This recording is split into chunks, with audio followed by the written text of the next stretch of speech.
હાલ તો ભાઈ ગાડી લઈ લે તો મોરબી જવું છે. કેટલું થાય?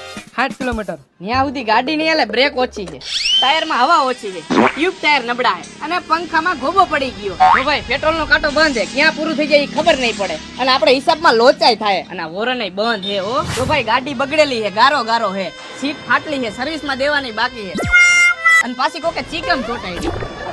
જો ભાઈ પેટ્રોલ પંપે પૂગે એનું કઈ નક્કી નથી અને પૂગે તો માંડ પૂગે અને જો નો પૂગે તો તું ધકાઈ કેમ મારીશ અને પાછો રહ્યો તું સેલિબ્રિટી. બોલ હવે ભાઈ ખાલી ખોટા બાના નો કાઢ, તારે ન આવવું તો ના પાડ દે. ભાઈ આવવાની મારી ના નથી, જી છે ને ઈ તને ચોખ્ખું કહું છું. રહેવા દે ભાઈ, હું આશીષને ફોન કરું છું, ઓને આશીષ ઓલીને મળતા આવશે. હા ભાઈ હવે શું થયું? અરે બેહી જા હાલ હાલ. હમણાં તેમ કહેતો હવા ઓછી છે, પેટ્રોલ નથી, હોર્ન નથી વાગતું, લીવર નથી લાગતું, સીટ ફાટેલી છે, ચીકમ ચોટેલી છે, મીટર બંધ છે, ગાડીમાં આટલા બધા વાંધા છે તો કેમાં જઈશું આપણે હવે? અરે હાલ તને હું મારા ખોરામાં બેહાર. રહેવા દે ભાઈ, આશીષ આવી ગયો, અંબે જઈ મળવા. આ ઉભો રહે તો